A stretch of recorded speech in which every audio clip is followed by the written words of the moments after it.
Hello, everyone from Sri Lanka and Bangladesh. My name is Ravi Chandra. I'm the country director for IDP Sri Lanka and Bangladesh, and I'll be the host for you today. I hope you and your family are safe during this tough time as we discover variant after variant during the past couple of years of pandemic. We are hopeful that this will end soon for all of us. Welcome to a special webinar on the announcement of welcoming international students into Australia. Thank you, students, parents, and colleagues for joining us in this webinar. We are going to share some important updates around the recent announcement from Australia that many are eager to know more about.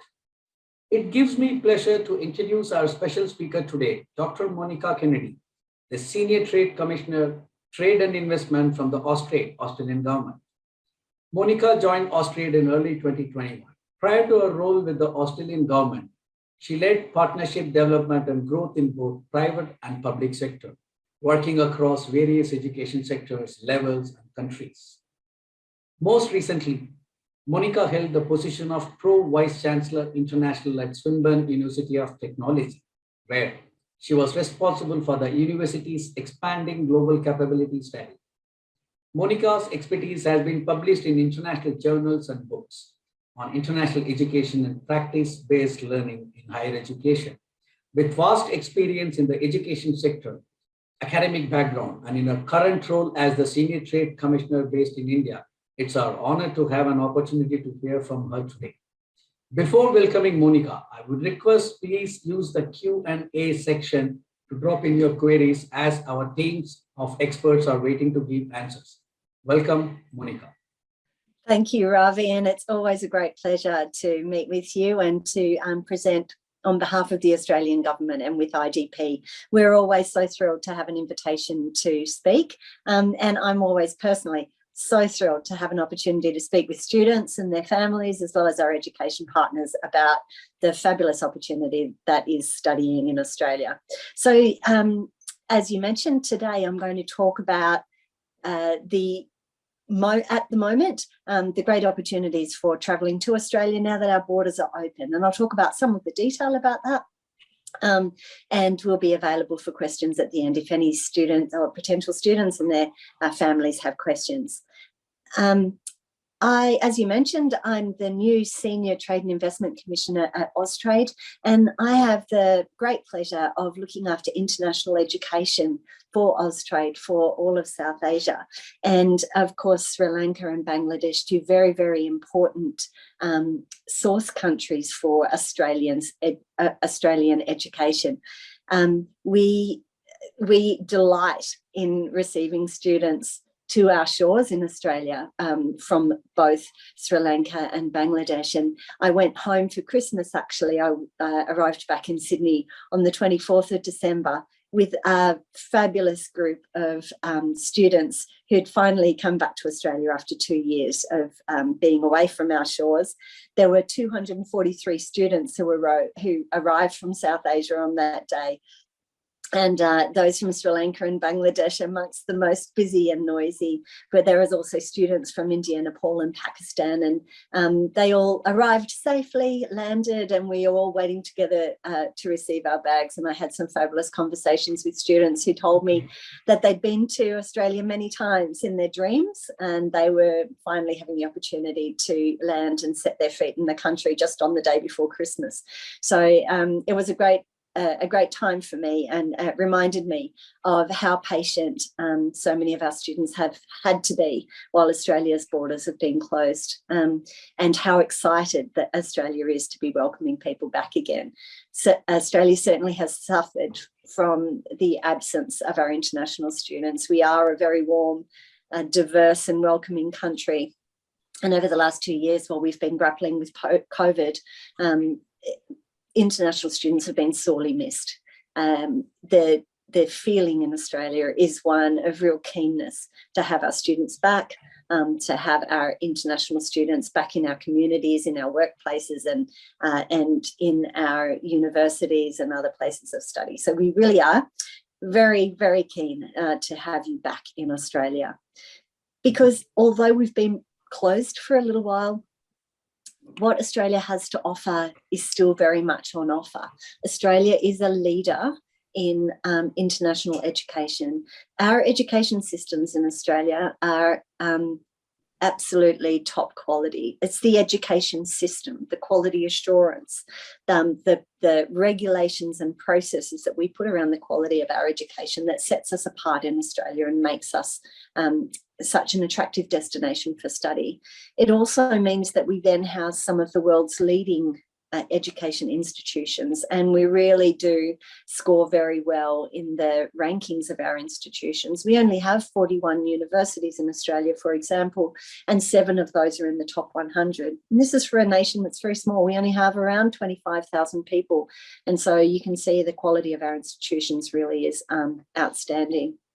But also, Australia is a safe and a healthy provides a healthy lifestyle. We're a diverse country full of people of difference, and it's a beautiful place to live. We do offer all of these things, and most importantly, perhaps, we offer qualifications that just set you up for life. They're qualifications that people can take anywhere around the world because of the standards that we have in our education systems. These qualifications will always be valuable. So turning now to this moment where we are open to receive our international students again, I'll talk in some detail about the requirements for entry and later take questions about that as well. So you will have heard that from the 15th of December last year, fully vaccinated international students no longer require a travel exemption to come to Australia. So if you are fully vaccinated, and I'll go through some of the detail on the vaccinations that Australia recognises, and it is the vast majority, then you're welcome in Australia under your student visa. Our states and territories all play a key role in maintaining the safety of our country from a health point of view. And so there are some differences in the states and territories' application of requirements for entry to those states. And so that's why for everything that I say today, I will say more important than anything else, please go yourself to the Study Australia website and just check the detail for state by state differences in the requirements for entry and the requirements for the return of our students, because all the up-to-date information about vaccinations, about your visas, about your post-study work rights opportunities and travel information even that will help you in doing your planning for when you arrive in Australia is available there on that Study Australia website. So all fully vaccinated students will have the option of visiting family overseas and returning to Australia to continue their studies once they go. This is an important fact because while we're very, very keen to travel to Australia to begin study, we want to know that we're able to return home or return to or travel to other destinations and be able to return to Australia. That is possible now for fully vaccinated international students in Australia.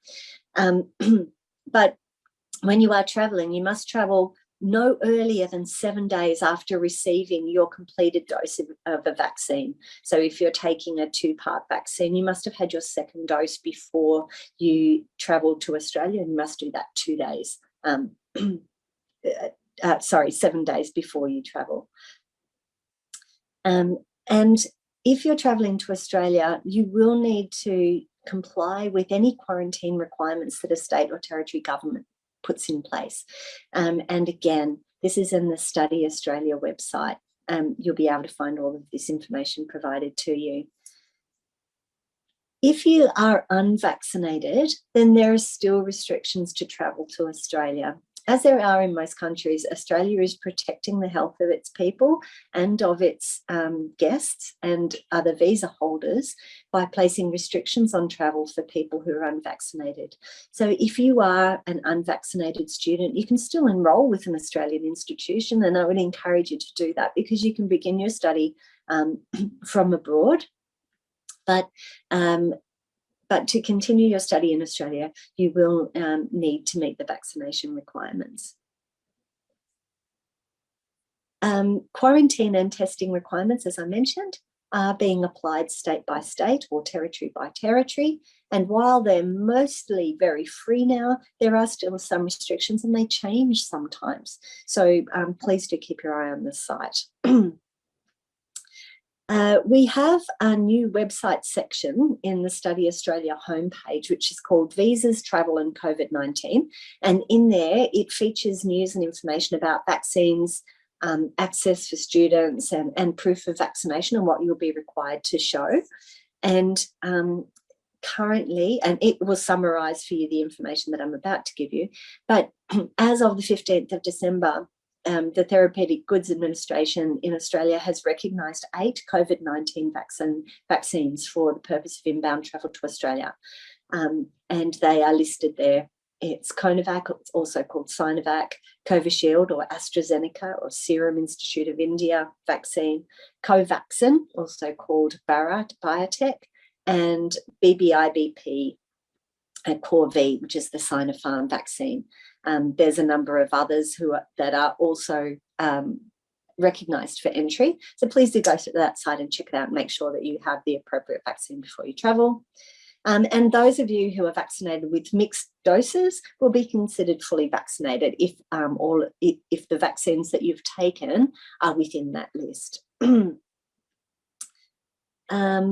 I might talk a little bit now about visas and post-study work rights. There's been some changes to our visa settings for students and those on post-study work rights. And I think that these are important, but it also may be very helpful to you in doing your planning, both for your study and then for your post-study work period. So the Australian government recommenced granting student visas in all locations where visa applications are lodged outside Australia. And I happen to know that in Delhi, there's furious work underway with 150 people processing visa applications at the moment to make sure that we're responding as quickly as we possibly can to applications so that we can start welcoming our students back and to be able to make it as easy as possible for you to come join us. There are some new visa settings which will extend the existing measures for students and for temporary graduates. And these recognise the time that you have spent offshore studying online. So if you began your program of study with an institution in Australia and you've been doing that from Sri Lanka or Bangladesh online, then the time that you've spent in that study will count towards qualifying you for a temporary graduate visa. The temporary graduate, what's sometimes called the subclass 485 visa, and people who hold that visa who've been unable to travel to Australia as a result of travel restrictions will be able to apply for a replacement visa, which will allow you to have the full period of the temporary graduate visa available to you. That means that if you have a visa that's expired on or after the 1st of February 2020, you can reapply for a new subclass 485 visa for the same duration as your original visa.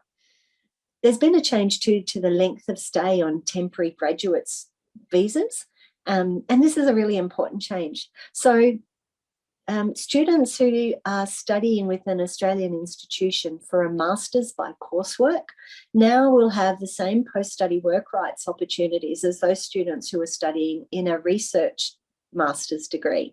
That is, that the temporary graduate visa is extended from 2 years to 3 years. So you can finish your program of study in a master's by coursework and then stay with us for at least 3 years, and with some extensions on that depending on the site in which you're studying to take advantage of some of the regional rules. Similarly, we've had some changes for those of you who are looking to undertake a vocational education and training program. So our VET courses now who will also be able to receive a 2-year temporary graduate visa. And there are requirements, obviously, on the qualification you're undertaking, so I'd ask you to check those out as well. Because it's been difficult for people also to be able to undertake their English testing, there's also been some changes made to allow more time for you to provide your English and health results where you have had difficulty accessing those tests. And I think that this is a really welcome thing for people too who've had a very difficult time during COVID being able to get access to those normal testing facilities. So there are a number of changes in the ways that we're processing applications for study in Australia that I think really recognise or really illustrate that the Australian government has recognised how difficult it has been during these times, and that we want to support you in your quest to come and study with us in Australia. So you'll have heard maybe since the beginning of the pandemic, how different states and the territories in Australia were working on these international student arrival plans, and state by state they were putting together different programs. These have continued to be in planning, even though federally the federal government has opened up borders. There has always been a requirement for high vaccination rates in each of our states and territories before people have been able to travel into Australia, and this continues to be the case. Many of our states are returning to face-to-face learning in all aspects, from school right through to PhD study, and we expect this to continue. In fact, a requirement for the return of international students was that our institutions were returned to campus. So the experience that you'll be heading into is one very much face-to-face, although online learning has continued to be available. One of the things that's positive about the COVID period is that our institutions have really focused on the student experience and being able to provide a great quality experience for students, both online and face-to-face, and many of our institutions are working in blended mode now, so that students do have the option to travel to campus or to study online. But you should check with your individual institution about how that's working for them.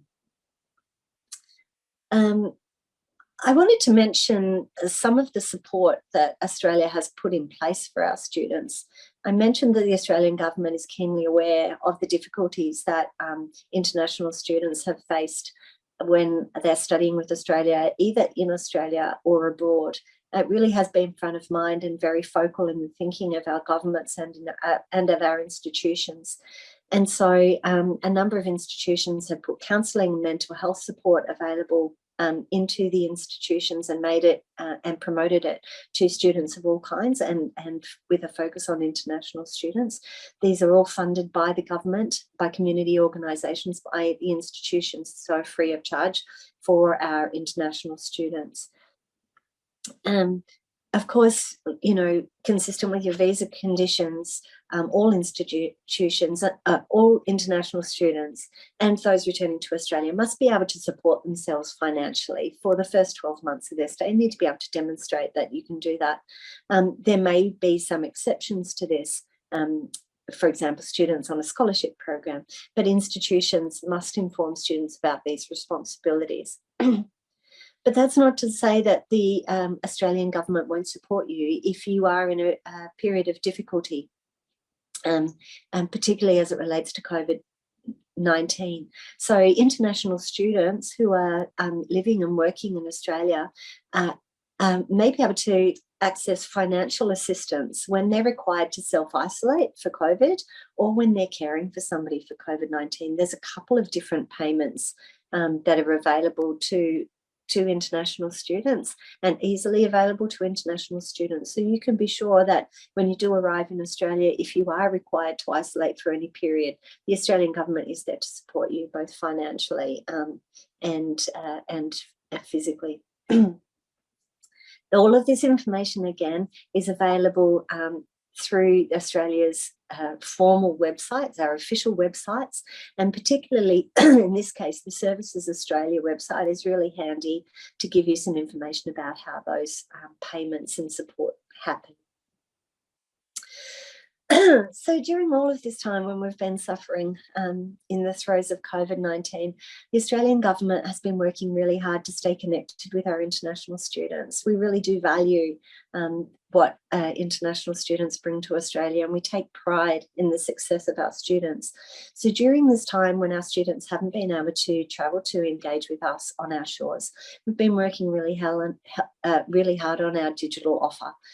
You'll have seen our institutions putting all kinds of different alternative ways of accessing their programs. But from the Australian government point of view, Austrade has worked really hard to put together within the Study Australia website a number of resources that can support you. We call it the Digital Education Hub, and in this Education Hub there's lots of information about how to access our universities and other institutions, but also lots of support for you personally to engage and to continue your learning.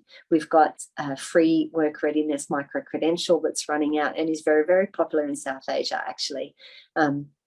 And we have an employability hub in which it's housed, which has a lot of other resources for employability. We've also been running what we're calling the Australia-India Experience Program, which is an online internship. And it's a fabulous program where we get together groups of students, both international students from all around the world and domestic students. We put them in teams.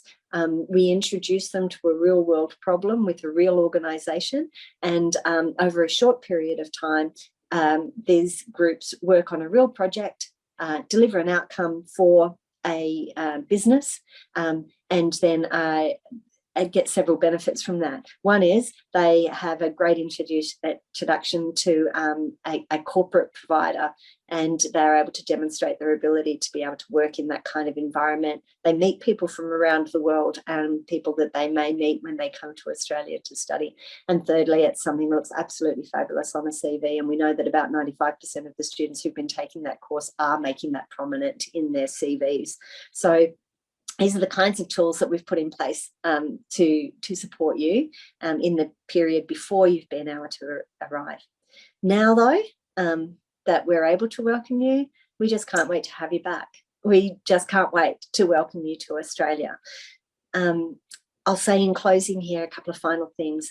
The Study Australia website is your friend. Please go there and stay close to it, because any changes to anything that's happening in the Australian environment will be captured there. We don't anticipate any changes now. Our borders are open for international students, and our Prime Minister has been very clear that that's how he expects that we will continue. And in closing, from me personally, I'd just like to say that nothing's changed about what Australia has to offer. We still offer a brilliant education, a fabulous life experience in one of the most beautiful places on earth. We give great access to a diverse culture in which you can study and work and live, and qualifications that set you up for a lifetime. So please come as soon as you can. We can't wait to have you back in Australia.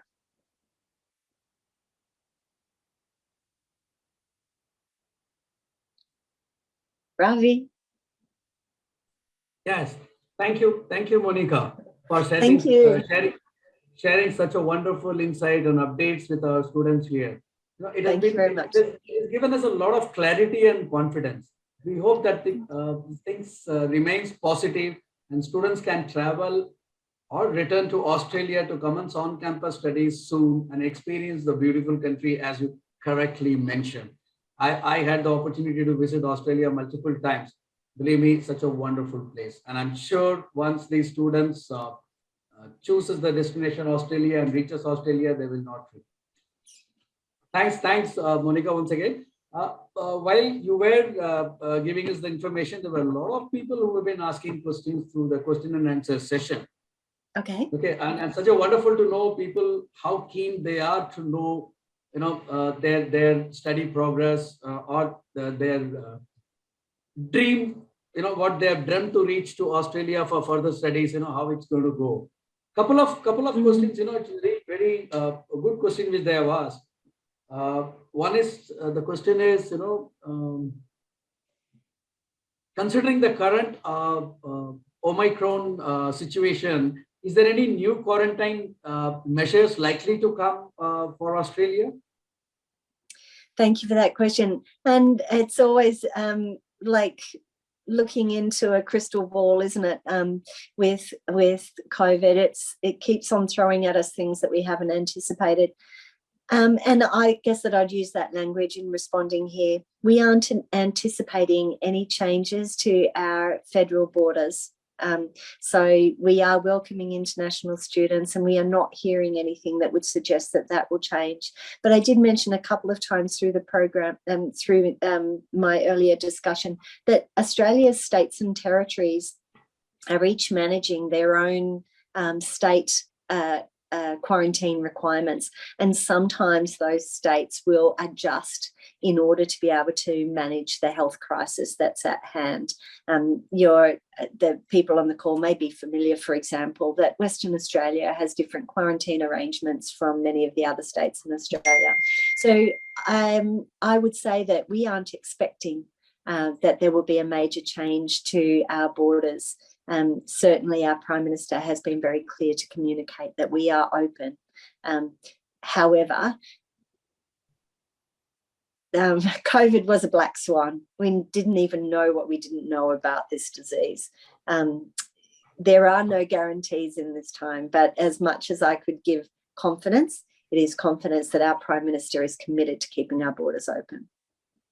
Great, great. So that means people should not worry. They should go ahead and process their application, get their COE, and book their flight and reach Australia as early as possible. Absolutely. Now, there are a couple of, 2-3 people have asked the same question, so I would just club all together. We have already taken 2 vaccination shots. So can we travel to Australia without the 3rd booster shot? That's one. And second is, we have been hearing about international students being included in the booster dose vaccination drive in Australia. Right. So will you have any more information about that? Yeah, they're great questions. So yes, if you've had 2 vaccinations and the vaccinations are on that list that's available on the Study Australia website, you are fully vaccinated and you can travel to Australia on that basis. That is the requirement. And your questioner is absolutely correct. Once a student is with us in Australia, they're fully covered for their vaccination program. So as our booster shots are rolled out in Australia, they'll be made available to our international students as they are to every other Australian who seeks the vaccination and the booster.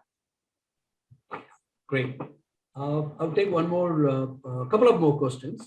Are there any medical facilities being added for these international students, keeping in view the current situation across the globe in terms of pandemic? So the question is about specific medical facilities for international students. International students, yeah. So I can answer that just from my background working within a university. I'm academic by trade and have worked in universities. Universities and other education institutions will generally have their own medical facilities on campus. And as international students return to campus, those institutions will flex the capacity of their health facilities to accommodate the varying student demand. Beyond that, though, I don't know of a national program to increase the health services for international students as a specific cohort, but I do know that institutions will be working very hard to make sure that they're fully supporting the international student cohort as they return to Australia. Thank you. Thanks, Monica. Now, there's one more question. As the borders are open now, what kind of employment opportunities, part-time, post-study, do you foresee for international students the opportunity? Yeah, I mentioned earlier that Australia is really missing our international students.